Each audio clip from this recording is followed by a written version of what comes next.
Assalamualaikum warahmatullahi wabarakatuh. Halo semuanya, terima kasih sudah kembali dan meluangkan waktu untuk mendengarkan cerita di malam hari ini.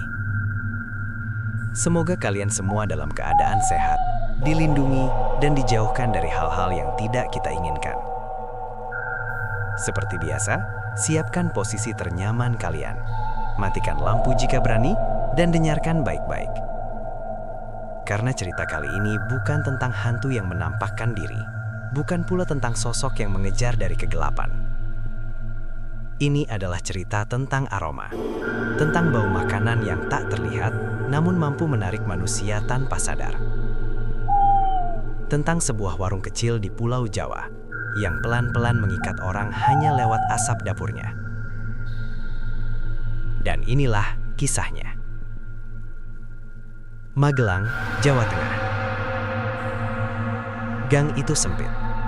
Hanya cukup dilewati satu motor dengan dinding rumah yang berdempetan di kanan kiri. Saat sore tiba, cahaya matahari jatuh miring, terhalang atap seng dan genteng tua, membuat lorong itu selalu tampak redup meski belum malam. Di ujung gang, berdiri sebuah warung kecil. Bukan bangunan baru. Kayunya kusam, cat hijaunya mengelupas, dan papan nama di atas pintu sudah nyaris tak terbaca. Pawon Mbok Sari. Tak ada gambar menu, tak ada spanduk. Bahkan banyak warga luar kampung yang tak tahu warung itu pernah ada. Dan jujur saja, beberapa bulan lalu, warung itu hampir benar-benar mati. Mbok Sari, pemiliknya, adalah perempuan setengah badan dengan tubuh kurus dan punggung sedikit membungkuk. Rambutnya selalu disanggul sederhana, pakaiannya itu-itu saja, dan wajahnya menyimpan lelah yang sudah terlalu lama ditahan. Sejak suaminya meninggal 3 tahun lalu, hidup Mbok Sari seperti ikut dikubur bersama jenazahnya. Warung sepi, masakan sering tak habis, dan setiap sore, ia harus membuang nasi yang mengeras dengan tangan gemetar. "Rezeki memang gak kemana, Mbok," kata tetangganya dulu. Tapi rezeki juga tak pernah mampir. Suatu sore, hujan turun rintik-rintik. Mbok Sari duduk di bangku kayu dapurnya, menatap panci kosong di atas kompor minyak. Api menyala kecil, seperti enggan bekerja. Ia menghela napas panjang. "Besok tutup saja," gumamnya lirih. "Saya sudah capek." Kalimat itu terucap pelan, hampir seperti doa. Atau mungkin panggilan. Malam itu, sekitar pukul 2 dini hari, Mbok Sari terbangun bukan karena mimpi, tapi karena bau asap. Bukan bau gosong, bukan bau kayu terbakar. Asap itu memiliki aroma yang aneh, tipis, hangat, dan membuat perut terasa kosong meski baru saja makan. "Siapa yang bakar-bakar malam begini?" gumau Mbok Sari sambil bangkit dari tikar. Ia berjalan ke dapur. Lampu minyak masih menyala redup, dan di sanalah ia melihatnya.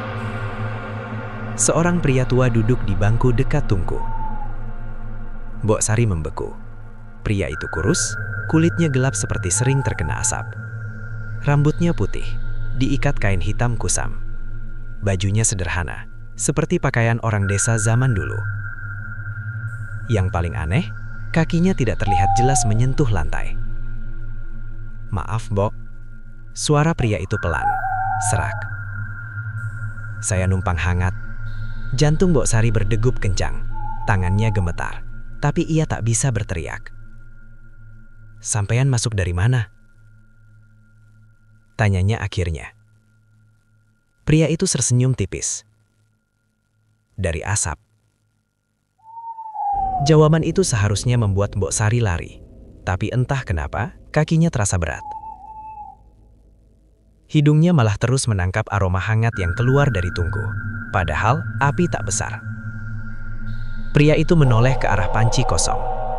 "Sayang sekali," katanya. Pawon hidup, tapi tak lagi didatangi. Mbok Sari menelan ludah. "Sampean siapa, Pak?" "Saya cuma orang lewat." Orang yang dengar keluhan. Ia bangkit berdiri, mendekati tungku.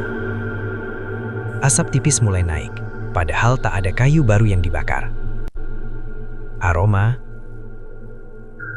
Lanjut pria itu pelan. Lebih jujur dari mata. Orang bisa menolak melihat, tapi tidak bisa menolak mencium. Mbok Sari memejamkan mata. Apa maksud sampean? Pria itu menoleh. Tatapannya dalam, tajam, tapi tidak marah. Warungmu bisa hidup lagi, Mbok. Orang-orang akan mampir, meski mereka tak berniat makan. Caranya? Suara Mbok Sari bergetar. Pria itu mengambil segenggam serabut kelapa kering dari sudut dapur, mencampurnya dengan daun yang Mbok Sari tak kenal. Diasapi, katanya. Dengan kata-kata yang tepat. Mbok Sari terdiam lama. Kalau harganya? Pria itu tersenyum lebih lebar. Harga selalu ada, tapi tidak dibayar di depan. Lampu minyak berkedip. Asap tebal sejenak, lalu pria itu lenyap. Yang tersisa hanya tungku hangat dan aroma yang membuat Mbok Sari lapar, takut, sekaligus berharap. Keesokan harinya, tanpa benar-benar tahu kenapa, Mbok Sari mengikuti apa yang ia ingat. Ia membakar serabut kelapa, menaburkan daun kering, dan membaca kalimat yang tiba-tiba terasa akrab di lidahnya. Padahal, ia tak pernah menghafalnya. Asap naik pelan, merayap keluar dapur. Dan sore itu, seorang laki-laki berhenti di ujung gang, mengernyit, menelan, lalu berjalan masuk. Permisi, Mbok. Masih buka? Mbok Sari mengangkat kepala. Untuk pertama kalinya setelah berbulan-bulan, ia menjawab dengan suara bergetar. Masih, Nak. Dan ia tidak tahu bahwa sejak asap itu naik, ia sudah menyerahkan sesuatu dari dirinya yang tak akan pernah kembali. Hari pertama setelah asap itu naik, Mbok Sari mengira semuanya hanya kebetulan. Lelaki yang datang sore kemarin makan sepiring nasi lodeh tanpa banyak bicara. Ia menghabiskannya perlahan, seperti orang yang sebenarnya tidak lapar, tapi tak bisa berhenti menyuap. Setelah itu ia membayar, mengangguk singkat, lalu pergi dengan wajah bingung. Entah kenapa saya mampir, Bu, katanya sebelum melangkah. Tadi rasanya kayak kepikiran terus. Mbok Sari hanya tersenyum kecil. Di dalam dadanya ada perasaan aneh yang tak bisa ia jelaskan. Bukan senang, bukan takut. Seperti baru saja membuka pintu yang selama ini terkunci, tapi tak tahu apa yang ada di baliknya. Sore berikutnya hal yang sama terulang. Seorang ibu-ibu berhenti di mulut gang. Awalnya hanya berdiri, menoleh ke kanan dan kiri, seperti sedang mencari sesuatu yang tak terlihat. Lalu kakinya melangkah sendiri menuju warung. "Mbok, saya mau minum saja," katanya ragu. Namun setelah duduk, perutnya berbunyi keras. Akhirnya ia memesan sayur dan tempe goreng. Sambil makan, matanya terus menatap dapur, tepat ke arah tungku. "Baunya ini loh, Mbok. Bukan bau masakan, tapi kok bikin kangen?" Kata kangen itu membuat Mbok Sari merinding. Dalam 3 hari, pawon Mbok Sari mulai ramai. Bukan ramai seperti warung di pinggir jalan besar, tapi ramai dengan cara yang sunyi. Orang-orang datang sendirian, jarang yang mengobrol. Mereka duduk, makan perlahan, lalu pulang dengan wajah yang sama. Kosong, seperti habis mengingat sesuatu yang sudah lama hilang. Yang paling aneh, tidak ada satupun pelanggan yang bisa menyebutkan menu favoritnya. "Enak apa, Mbok?" "Ya, semua," jawab mereka. "Tapi saya nggak tahu enaknya di mana." Uang mulai terkumpul. Panci tak lagi kosong, nasi selalu habis sebelum malam. Namun setiap kali Mbok Sari berdiri di dapur, ada satu hal yang terus mengganggunya. Ia tidak mencium apa-apa. Awalnya ia mengira hidungnya sedang pilek. Ia menghirup dalam-dalam saat memotong bawang. Tidak perih. Ia mendekatkan wajah ke wajan panas. Tidak ada bau minyak. "Ah, mungkin masuk angin," gumamnya. Tapi anehnya ia masih bisa merasakan lapar. Masih bisa merasakan panas. hanya penciumannya yang seperti ditutup kain tebal. Sementara itu, pelanggan justru terus berdatangan, seolah mencium sesuatu yang tidak pernah ia rasakan lagi. Suatu sore, seorang pemuda berhenti mendadak di depan gang. Motornya oleng, hampir jatuh. Ia turun, melepas helm, dan menatap kosong ke arah warung. Temannya yang dibonceng ikut turun. "Kenapa, Le?" Pemuda itu menggeleng pelan. "Nggak tahu, tiba-tiba pengen berhenti." Mereka masuk, duduk, dan makan tanpa banyak bicara. Setelah selesai, si pemuda itu mengusap wajahnya. "Aneh, Mbok," katanya. "Tadi saya mau ke Muntilan, tapi kok belok ke sini?" Mbok Sari hanya mengangguk. Di dalam hatinya, ada suara kecil yang berbisik. Ini bukan kebetulan. Malam hari setelah warung tutup, Mbok Sari duduk sendiri di dapur. Api tungku masih menyala kecil. Asap tipis naik, meski ia tidak menambahkan apapun. Ia menatap asap itu lama, terlalu lama. Tiba-tiba ia teringat wajah pria tua berikat kepala hitam itu. Kalimatnya kembali terngiang. Orang bisa menolak melihat, tapi tidak bisa menolak mencium. Kalau begitu, Mbok Sari berbicara pelan. Apa yang sebenarnya mereka cium? Asap berputar sedikit, seolah menanggapi. Malam itu ia bermimpi aneh. Ia berdiri di dapurnya sendiri, tapi lantainya berubah menjadi tanah basah. Dari tungku bukan asap yang keluar, melainkan kenangan. Potongan wajah orang-orang yang pernah makan di warungnya. Semuanya menghirup dalam-dalam, lalu menatapnya bersamaan. "Mbok," suara mereka menyatu. "Kami cuma mampir." Mbok Sari terbangun dengan keringat dingin. Hidungnya terasa perih, tapi tetap tak ada bau apapun. Hari keempat, keanehan semakin terasa. Beberapa pelanggan datang lebih dari sekali dalam sehari. Pagi mampir, sore kembali. Alasannya selalu sama.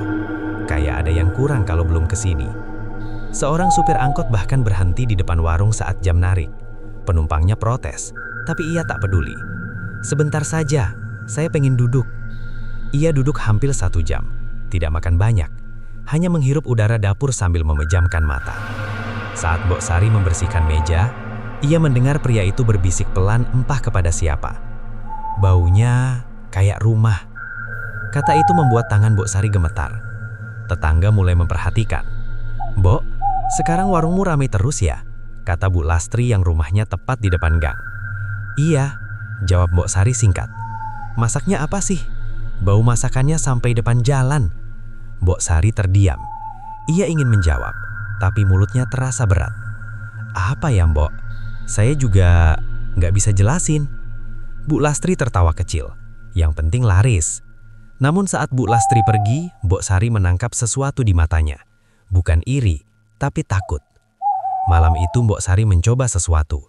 Ia mematikan tungku lebih awal, tidak membakar serabut, tidak membaca apapun. Dapur menjadi dingin, asap tidak muncul. Keesokan harinya, warung sepi. Tidak ada satupun orang mampir. Bahkan pemuda yang biasanya duduk lama tak terlihat. Menjelang sore Mbok Sari gelisah. Dadanya terasa sesak, tangannya dingin, seperti ada sesuatu yang menuntut. Ia akhirnya menyalakan tungku. Begitu asap tipis naik, dalam waktu kurang dari 5 menit, seorang pengendara berhenti, lalu yang lain. Dan Mbok Sari tahu, saat itu juga bahwa asap itu bukan sekedar pemanggil, ia adalah ikatan. Malam menjelang, warung kembali ramai dengan cara yang sunyi. Mbok Sari berdiri di dapur, menatap api. Ia berbicara lirih, hampir seperti bertanya pada dirinya sendiri. "Kalau aku berhenti, mereka kemana?" Asap berputar pelan, naik ke langit-langit dapur, lalu menyusup keluar, mencari hidung lain, mencari kekosongan lain. Dan Mbok Sari belum sadar bahwa setiap kali asap itu naik, sesuatu dalam dirinya ikut hilang sedikit demi sedikit. Bukan uang, bukan tenaga, melainkan indera yang seharusnya mengingatkan bahaya. Sejak hari itu, Mbok Sari tidak pernah lagi berani membiarkan tungku padam terlalu lama. Bukan karena takut warungnya sepi, bukan pula karena uang. Ada perasaan lain yang tumbuh di dadanya. Perasaan seperti sedang diawasi oleh sesuatu yang tak terlihat, namun selalu hadir setiap kali asap itu naik. Seolah dapurnya bukan lagi milik dirinya sepenuhnya. Setiap subuh, sebelum ayam berkokok, Mbok Sari sudah bangun. Ia berjalan ke dapur dengan langkah pelan, menyalakan api, lalu membakar serabut kelapa dan daun kering seperti yang selalu ia lakukan. Ia tidak lagi menghafal mantra itu. Kalimat-kalimatnya mengalir sendiri dari mulutnya tanpa ia pahami artinya. Anehnya, setiap kali mantra selesai diucapkan, dadanya terasa ringan, namun kepalanya kosong. Pelanggan semakin banyak. Bukan dalam jumlah yang meledak, melainkan teratur dan pasti, seperti arus sungai yang tak pernah berhenti. Selalu ada orang yang datang, selalu ada kursi yang terisi. Yang berubah adalah cara mereka datang. Banyak yang berhenti di depan gang tanpa sadar sudah menurunkan standar motor. Ada yang melangkah masuk sambil menggaruk kepala, bingung mengapa kakinya membawa mereka ke sana. Seorang bapak berumur sekitar 60 tahun datang suatu sore. Bajunya rapi, sepatunya bersih. Ia duduk lama, menatap dapur, lalu memesan teh hangat saja. "Mbok," katanya setelah beberapa saat, "saya ini tadi habis dari pemakaman." Mbok Sari berhenti menuang air. "Pemakaman siapa, Pak?" "Adik saya," jawabnya lirih. "Saya nggak niat mampir, tapi kok bau dari sini itu bikin dada saya sesak." Ia menghirup udara pelan, matanya berkaca-kaca. "Baunya kayak dapur rumah ibu waktu kami masih kecil." Mbok Sari menunduk, tangannya gemetar. Ia ingin mengatakan bahwa ia sendiri tidak mencium bau apapun, namun kata-kata itu tertelan. Beberapa pelanggan mulai menunjukkan tanda-tanda aneh. Ada yang sering melamun setelah makan. Ada yang duduk terlalu lama meski piringnya sudah kosong. Ada pula yang tampak enggan pergi, seolah meninggalkan warung itu berarti kehilangan sesuatu. Seorang pemuda yang sering datang tiba-tiba tertidur di bangku. Mbok Sari membiarkannya. Saat bangun, wajahnya pucat. "Saya mimpi, Mbok," katanya pelan. "Mimpi lagi di dapur rumah nenek saya." "Terus?" tanya Mbok Sari. Pemuda itu menelan ludah. "Di mimpi itu, nenek saya masak, tapi wajahnya nggak kelihatan." Mbok Sari merasakan bulu kuduknya berdiri. Perubahan juga terjadi pada dirinya sendiri. Ia mulai sulit mengingat bau. Bukan hanya tak bisa mencium, tapi tak bisa mengingat seperti apa bau itu seharusnya. Ia tahu bawang seharusnya menyengat, tapi bayangannya kosong. Ia tahu kopi seharusnya harum, tapi ingatannya datar. Dunia terasa seperti lukisan tanpa warna. Yang lebih mengganggu, kadang-kadang ia merasa asap itu masuk ke dadanya, bukan ke hidung. Seperti ada sesuatu yang menempel di dalam tubuhnya, menyerap perlahan. Suatu malam saat warung sudah tutup, Mbok Sari duduk di dapur sambil memegang dadanya. "Apa sebenarnya yang aku bakar ini?" bisiknya. Jawabannya datang dalam bentuk suara. Bukan suara keras, bukan pula suara asing. Suara itu seperti gema dari dalam tungku. "Bukan makanan." Mbok Sari terlonjak. Ia berdiri, menatap sekeliling. "Siapa?" tanyanya dengan suara bergetar. Asap tipis naik pelan. Tidak ada sosok, tidak ada bayangan. Namun suara itu kembali terdengar, lebih dekat. "Kamu membakar ingatan." Air mata Mbok Sari jatuh tanpa ia sadari. Keesokan harinya, kejadian yang membuatnya benar-benar takut terjadi. Seorang perempuan muda datang bersama anak kecil. Anak itu sejak masuk gang sudah menangis, menutup hidungnya. "Baunya nggak enak," rengek si anak. Ibunya kebingungan. "Loh, ibu malah nyium bau masakan enak." Anak itu terus menangis. "Aku nggak suka baunya, Bu, kayak sedih." Kata itu membuat Mbok Sari terdiam. Saat ibu dan anak itu pergi, Mbok Sari terduduk lemas. Untuk pertama kalinya ada orang yang menolak aroma itu. Dan ia sadar, anak kecil belum memiliki banyak kenangan untuk ditarik. Malamnya, Mbok Sari kembali bermimpi. Ia melihat dapurnya penuh asap. Namun kali ini, asap itu berubah menjadi wajah-wajah samar. Wajah-wajah orang yang pernah makan di warungnya. Mereka semua menghirup udara dalam-dalam, lalu meniupkannya kembali ke arah Mbok Sari. Satu suara muncul, berat dan pelan. "Kamu menyimpan apa yang mereka lepaskan." Mbok Sari terbangun sambil terengah-engah. Dadanya terasa penuh, seolah ia baru saja menelan terlalu banyak udara.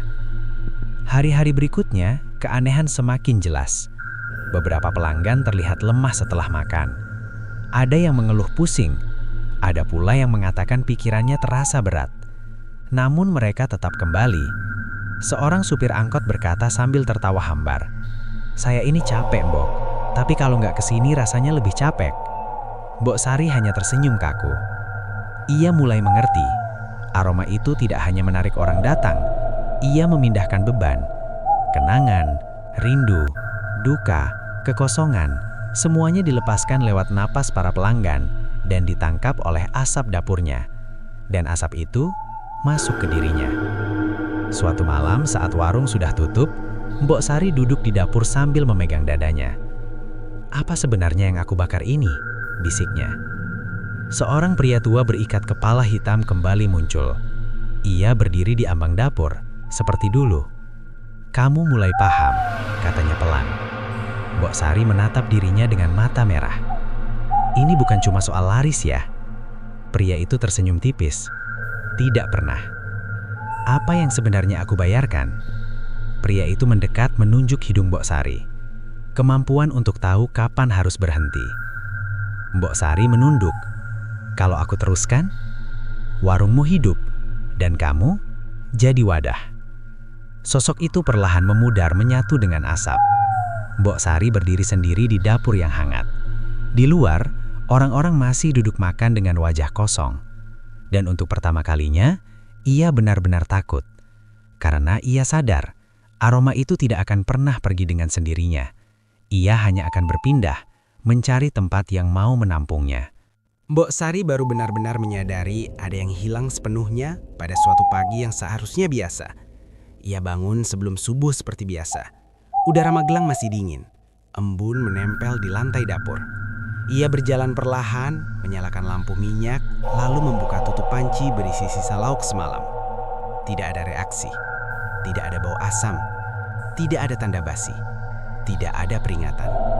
Padahal, saat ia menyentuh kuahnya dengan ujung jari, teksturnya sudah berubah, licin dan dingin dengan cara yang salah. "Ini harusnya bau," gumamnya. Ia mendekatkan wajah ke panci, menghirup dalam-dalam. Dadanya naik turun, namun hidungnya menangkap kehampaan, seolah udara tak lagi membawa pesan apapun. Untuk pertama kalinya, Mbok Sari merasa takut pada sesuatu yang tidak ia rasakan.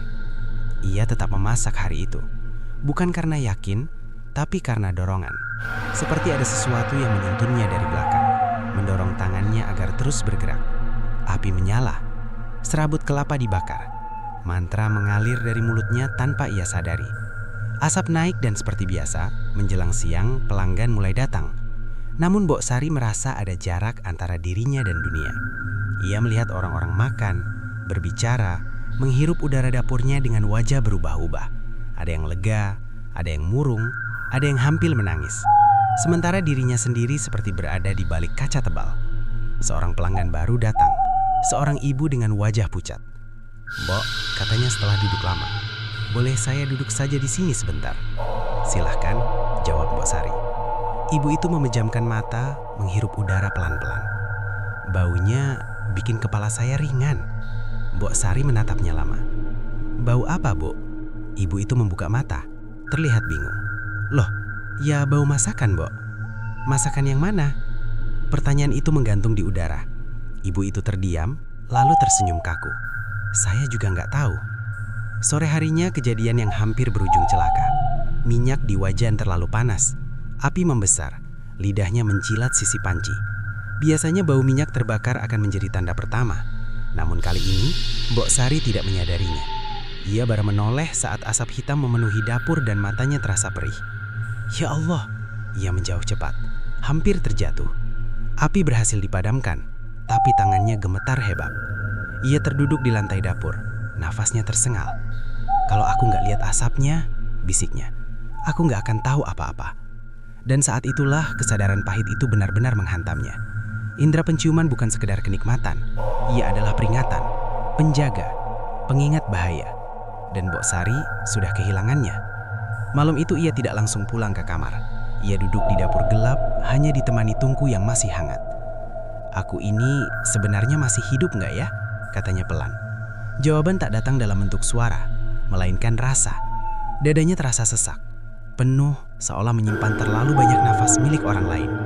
Ia merasakan lelah yang bukan miliknya, sedih yang tak ia pahami asalnya. Ia menutup hidung dengan tangan, tetap tak ada apa-apa. Air mata jatuh tanpa aroma. Hari-hari berikutnya menjadi semakin berat. Beberapa pelanggan jatuh sakit. Bukan sakit parah, tapi lemas berkepanjangan. Sulit fokus, sering melamun. Namun mereka tetap datang. Seorang lelaki muda berkata dengan wajah pucat, "Mbok, habis makan di sini kok saya malah capek ya?" Mbok Sari ingin memperingatkannya, ingin menyuruhnya berhenti datang. Namun kata-kata itu tertahan. Ada ketakutan lain yang lebih besar. Takut jika ia berhenti, maka semua yang sudah terikat akan menuntut kembali. Tetangga mulai curiga. Bu Lastri datang suatu sore, berdiri lama di depan dapur. "Mbok," katanya pelan, "orang-orang yang makan di sini kok kelihatannya aneh-aneh." Mbok Sari tersenyum tipis. "Aneh bagaimana, Bu?" "Kayak habis nangis, tapi lupa kenapa." Kalimat itu menusuk. Bu Lastri melanjutkan, "Kamu sendiri nggak apa-apa, Mbok. Wajahmu kelihatan pucat." Mbok Sari ingin menjawab jujur, bahwa ia sudah tidak bisa mencium bau apapun, bahwa ia merasa perlahan menghilang. Namun yang keluar hanya capek saja. Malamnya pria tua berikat hitam napruk itu muncul lagi. Ia berdiri di sudut dapur, lebih jelas dari sebelumnya. "Kamu sekarang tahu," katanya. Mbok Sari menatapnya dengan mata basah. "Aku nggak bisa mencium bau apa-apa lagi." Pria itu mengangguk. "Itu harga awal." "Awal? Berarti masih ada lagi?" Suara Mbok Sari bergetar. Pria itu tersenyum tipis. "Kamu ingin warungmu terus hidup, bukan?" Mbok Sari terdiam lama. Di luar terdengar suara orang-orang makan. Sendok beradu piring, nafas ditarik dalam-dalam.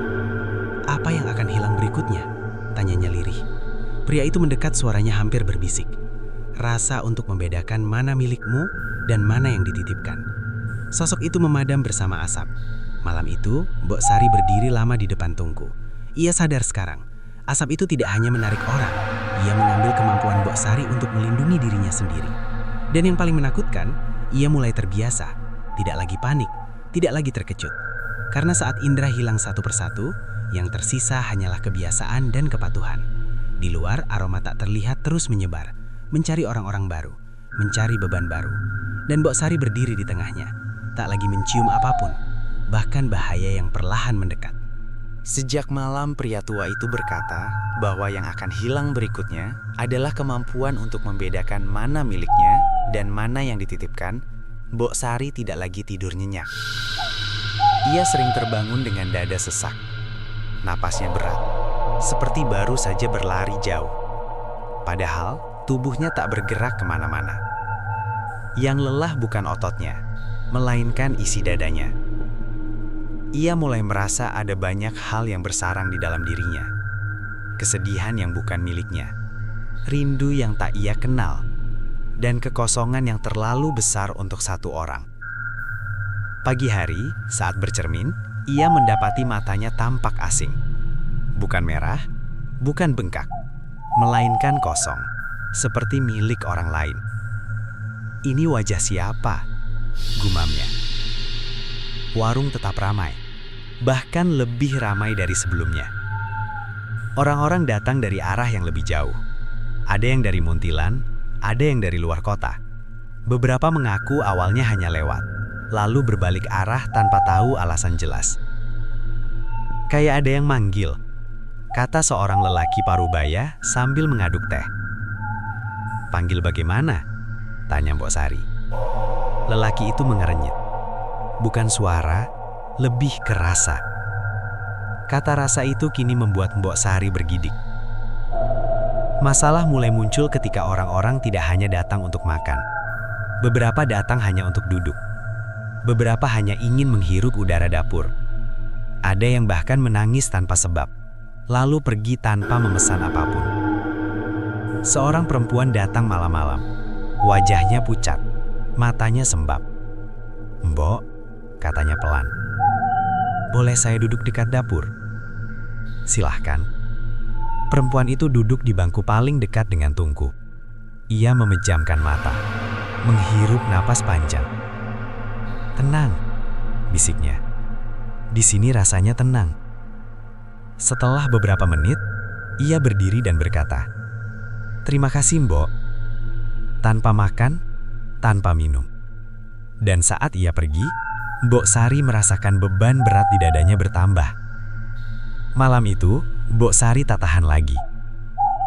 Ia mematikan lampu dapur, duduk di lantai, memeluk lututnya sendiri. "Kalau memang ada yang dengar," katanya lirih, "aku mau tahu. Semua." Api tungku mengecil. Asap naik tipis. Pria tua berikat kepala hitam muncul perlahan, seperti keluar dari dinding. "Kamu memanggil," katanya. Mbok Sari menatapnya dengan mata basah. "Apa sebenarnya yang aku lakukan?" Pria itu duduk di bangku dapur, menatap Tungku. "Kamu membuka tempat singgah." "Singgah apa?" "Perasaan yang tidak selesai," jawabnya tenang. "Kenangan yang tak punya rumah." Mbok Sari menggeleng. "Kenapa harus aku?" "Karena kamu sendiri, orang yang kosong mudah diisi." Kalimat itu terasa seperti pisau. Mbok Sari menarik napas panjang. "Aku mau berhenti." Pria itu menoleh. "Bisa?" Jawaban itu membuat Mbok Sari sedikit lega. Tapi apa? "Tapi apa yang sudah datang?" lanjut pria itu. "Tidak bisa dibuang begitu saja." Ruangan terasa dingin. "Kalau bukan ke dapur ini, maka ke tubuhmu." Mbok Sari menutup mulutnya. "Maksudmu?" jawabnya. "Kamu sudah jadi wadah. Asap hanya pintu." Hari-hari berikutnya menjadi neraka yang sunyi. Mbok Sari mulai sulit membedakan perasaannya sendiri. Ia bisa tiba-tiba menangis tanpa sebab, bisa marah tanpa alasan, bisa merasa sangat rindu pada seseorang yang tidak pernah ia kenal. Suatu sore, seorang pelanggan berkata, "Mbok, saya kehilangan ibu saya 2 tahun lalu." Mbok Sari mengangguk. Malamnya, ia menangis seperti baru saja kehilangan ibunya sendiri. Ia mulai sadar, perasaan itu tidak lewat begitu saja. Ia tinggal. Tubuhnya ikut berubah. Ia cepat lelah. Tidurnya gelisah, dan wajahnya terlihat lebih tua dari seharusnya. Bu Lastri menatapnya lama suatu pagi. "Mbok, kamu sakit?" Mbok Sari ingin menjawab tidak. Namun yang keluar justru, "Aku capek." Bu Lastri menepuk tangannya. "Kalau capek tutup saja warungnya." Mbok Sari tersenyum pahit. Kalau saja semudah itu. Suatu malam, kejadian yang paling ia takutkan terjadi. Seorang pelanggan pingsan di warung. Ia jatuh perlahan. Seperti orang tidur. Tidak kejang, tidak berteriak. Wajahnya pucat, napasnya dangkal. Mbok Sari panik. Pak. Orang-orang berkumpul. Beberapa menyarankan dibawa ke puskesmas. Saat pria itu diangkat, Mbok Sari tiba-tiba merasakan lega. Ringan, seperti ada sesuatu yang terlepas dari dadanya. Dan saat itu pula, ia tahu, apapun yang pergi dari pelanggan itu, sempat singgah di dirinya. Malamnya, pria tua itu datang lagi. "Kamu sudah merasakan," katanya. Mbok Sari menatapnya dengan mata merah. "Kalau aku teruskan, aku akan habis ya?" Pria itu mengangguk pelan. "Tidak sekaligus." "Apa yang akan tersisa?" Pria itu berdiri. Kebiasaan. Jawaban itu lebih menakutkan dari ancaman apapun. Mbok Sari berdiri sendirian di dapur. Ia menatap tungku, asap, dan dinding yang menyimpan terlalu banyak napas manusia. Ia sadar sekarang, santet ini tidak meminta darah, tidak meminta nyawa orang lain. Ia hanya meminta dirinya sendiri. Pelan-pelan, sedikit demi sedikit, sampai tidak ada lagi yang bisa disebut aku. Dan harga itu sudah tidak bisa ditawar. Sejak Mbok Sari memahami bahwa harga yang harus dibayar bukan lagi sesuatu di luar dirinya, melainkan dirinya sendiri, waktu terasa berjalan berbeda. Hari-hari berlalu tanpa penanda jelas. Pagi, siang, sore, malam, semua menyatu dalam satu rasa lelah yang sama. Ia tetap bangun sebelum subuh, tetap menyalakan api, tetap membakar serabut kelapa dan daun kering. Namun kini, setiap kali mantra keluar dari mulutnya, Mbok Sari merasakan sesuatu yang tercabut dari dalam dadanya. Bukan sakit, bukan perih, lebih seperti kehilangan sesuatu yang sudah terlalu lama ia genggam hingga lupa bentuknya. Ia tidak lagi yakin, apakah yang bergerak itu tangannya sendiri, atau kebiasaan yang menggerakkan tubuhnya. Warung semakin ramai. Bukan ramai oleh suara, tapi oleh kehadiran. Orang-orang datang dengan wajah yang semakin kosong. Mereka duduk lebih lama, menghirup udara dapur seperti orang kehausan yang akhirnya menemukan air. Beberapa pelanggan bahkan menutup mata saat duduk. Beberapa berbisik sendiri. Beberapa hanya menatap tungku dengan pandangan kosong. Seorang lelaki muda berkata sambil tersenyum lemah, "Mbok, kalau di sini, kepala saya nggak ribut." Mbok Sari menatapnya. Kepalanya sendiri justru penuh oleh suara-suara yang tidak ia kenal. Suatu siang hujan turun deras. Air mengalir di gang sempit. Suara rintiknya bercampur dengan bunyi sendok beradu piring. Bau tanah basah biasanya kuat di hari seperti itu. Tapi bagi Mbok Sari, udara tetap kosong. Ia berdiri di dapur, menatap keluar jendela kecil. Tiba-tiba, ia merasa dingin. Bukan karena hujan, melainkan karena asap tidak naik. Api menyala, tapi asap tak muncul. Dadanya sesak. Ia menambahkan serabut kelapa, tetap tidak ada asap. "Jangan," bisiknya. "Jangan sekarang." Tangan Mbok Sari gemetar. Ia mulai panik. Ia membaca mantra lebih keras, lebih cepat. Dan saat asap akhirnya muncul, ia tidak lagi tipis. Asap itu tebal, pekat, berputar-putar di dapur seperti makhluk hidup. Beberapa pelanggan menoleh bersamaan. "Mbok, baunya kok beda ya?" Mbok Sari menelan ludah. Sejak hari itu, asap berubah. Ia tidak lagi halus, tidak lagi tenang. Asap kini terasa berat, menekan dada siapapun yang menghirupnya terlalu lama. Beberapa pelanggan terlihat pucat, berkeringat dingin, bahkan mual. Namun tidak satu pun pergi. Mereka tetap duduk, tetap menghirup, tetap kembali keesokan harinya. Seorang perempuan tua berkata pelan, "Kalau nggak kesini, rasanya lebih sakit." Kalimat itu menghantam Mbok Sari seperti pukulan. Ia sadar, asap itu tidak lagi sekedar memanggil. Ia menahan. Malam semakin sering diwarnai mimpi buruk. Mbok Sari bermimpi dapurnya berubah menjadi ruang tanpa pintu. Orang-orang berdiri mengelilinginya, menghembuskan nafas ke arahnya satu persatu. Setiap nafas yang masuk membuat tubuhnya semakin berat, semakin tua, semakin asing. Dalam mimpi itu, ia berteriak, "Ambil kembali punyamu." Namun tidak ada yang mendengar. Suatu malam, pria tua berikat kepala hitam datang untuk terakhir kalinya. Ia berdiri di dekat tungku, wajahnya tampak lebih jelas dari sebelumnya. "Kamu sudah sampai di ujung," katanya. Mbok Sari duduk lemas di lantai. "Kalau aku berhenti sekarang," pria itu menatapnya lama, "asap akan mencari jalan sendiri." "Kemana?" "Ke siapapun yang membuka diri," katanya. "Bisa ke orang lain, bisa ke tempat lain." Mbok Sari menggeleng. "Kalau aku lanjutkan, kamu akan kosong," jawab pria itu tenang. "Tapi tempat ini hidup." Sunyi menyelimuti dapur. "Tidak ada jalan tengah?" tanya Mbok Sari lirih. Pria itu tersenyum tipis. "Tidak untuk perjanjian seperti ini." Hujan turun sangat deras malam itu. Angin membawa asap keluar lebih jauh dari biasanya.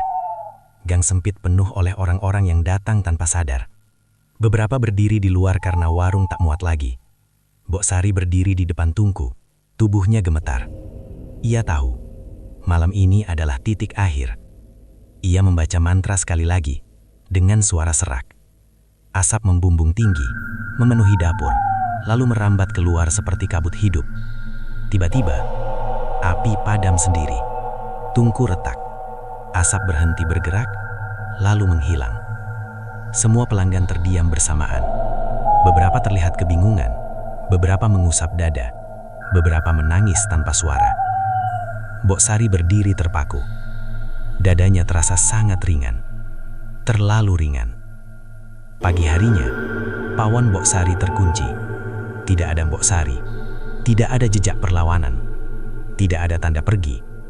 Hanya dapur yang dingin dan tungku yang pecah di tengah. Orang-orang yang biasa datang merasa ada yang hilang. Mereka lewat gang itu, berhenti sejenak, lalu melanjutkan langkah dengan wajah kosong. Asap sudah pergi, namun yang ditinggalkan tidak sepenuhnya pulang. Pagi itu, gang sempit di Magelang terasa berbeda. Bukan karena lebih sepi, bukan karena lebih ramai, melainkan karena terlalu biasa. Orang-orang lewat seperti hari lain. Motor melintas, anak sekolah berlari kecil, ibu-ibu menyapu halaman. Tidak ada yang langsung menyadari bahwa pawon Mbok Sari tidak buka. Pintu warung tertutup rapat. Gembok tua menggantung diam. Tidak ada asap, tidak ada api. Bu Lastri yang pertama merasa janggal. Biasanya, setiap subuh ia sudah mencium aroma samar dari dapur Mbok Sari. Entah bau apa, ia tak pernah bisa menjelaskannya. Tapi pagi itu, gang hanya berbau tanah lembab dan sisa hujan semalam. Mbok Sari? Panggilnya pelan dari depan pintu. Tidak ada jawaban. Ia mengetuk pelan. Lalu lebih keras. Tetap sunyi. Siang menjelang, beberapa pelanggan tetap datang tanpa sadar. Seorang lelaki berhenti di ujung gang, mengerutkan kening. Loh, gumamnya. Kok saya berhenti di sini? Ia menatap warung yang terkunci, lalu menghela napas panjang, seolah baru sadar telah berjalan jauh tanpa tujuan. Setelah itu ia pergi. Wajahnya bingung. Hal yang sama terjadi berulang kali. Orang-orang berhenti, menoleh, diam beberapa detik, lalu pergi. Seperti ada sesuatu yang sudah tidak ada, tapi bayangannya masih tertinggal. Sore hari, warga mulai berkumpul. Bu Lastri berdiri di depan warung bersama beberapa tetangga. Kemarin malam, Mbok Sari masih buka, katanya. Saya lihat dapurnya rame. Pagi ini kok nggak ada asap sama sekali, sahut yang lain. Seseorang mencoba mengintip lewat celah jendela dapur. Gelap, katanya. Kayak udah lama ditinggal. Perasaan tidak enak mulai menyebar. Akhirnya, dengan izin RT, gembok dibuka. Di dalam warung, semuanya ada. Meja, bangku, peralatan masak. Namun tidak ada Mbok Sari. Dapurnya bersih, terlalu bersih. Tidak ada sisa masakan, tidak ada bau basi.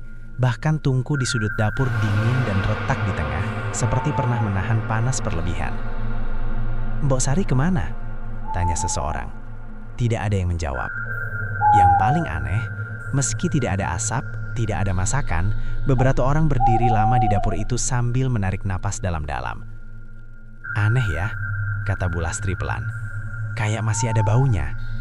Tapi bau apa? Sahut yang lain. Tak satu pun bisa menjawab. Hari-hari berlalu. Pawon Mbok Sari tetap terkunci. Tidak ada yang berani membuka kembali.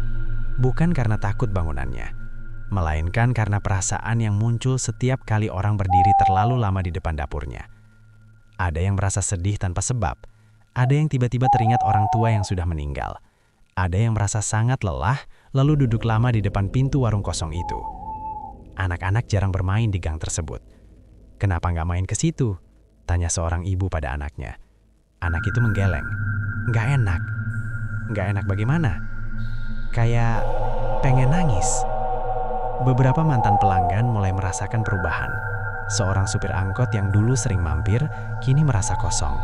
Ia tidak lagi berhenti di gang itu, tapi setiap lewat dadanya terasa berat. Kayak lupa sesuatu, katanya pada temannya. Tapi nggak tahu apa. Seorang perempuan yang dulu sering duduk dekat dapur mengaku kini susah tidur. Dulu habis ke sana, rasanya plong, katanya. Sekarang malah kayak semua balik lagi. Tidak ada yang tahu kemana perasaan-perasaan itu harus pergi. Karena wadahnya sudah tidak ada. Beberapa bulan kemudian, seorang pedagang mencoba membuka warung baru di tempat itu. Hari pertama, tidak ada pelanggan. Hari kedua, sama saja. Hari ketiga, ia mengeluh pusing dan memutuskan berhenti.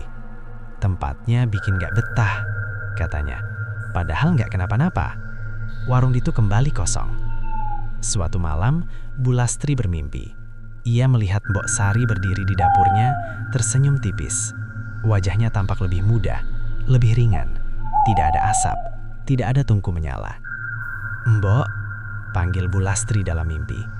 Mbok Sari hanya menggeleng pelan. "Sudah cukup, jangan dipanggil lagi." Saat Bu Lastri terbangun, dadanya terasa hangat. Untuk pertama kalinya sejak lama, gang itu terasa netral. Namun warga percaya, satu hal, aroma itu tidak sepenuhnya hilang. Ia hanya tidur, menunggu tempat lain, menunggu orang lain, menunggu dapur lain yang cukup sunyi, dan hati yang cukup kosong. Karena aroma bukan soal bau, ia adalah ingatan yang mengikat. Dan manusia tanpa sadar sering mencari tempat untuk melepaskan beban, tanpa bertanya siapa yang harus menanggungnya. Jika suatu hari kamu berjalan di sebuah gang sempit di Jawa, lalu tanpa alasan ingin berhenti, menarik napas, dan merasa dadamu tiba-tiba penuh oleh rasa yang tak kamu kenal, berjalanlah pergi. Jangan cari sumber aromanya, karena bisa jadi bukan kamu yang mencium sesuatu, melainkan sesuatu yang sedang mencari tempat baru untuk tinggal.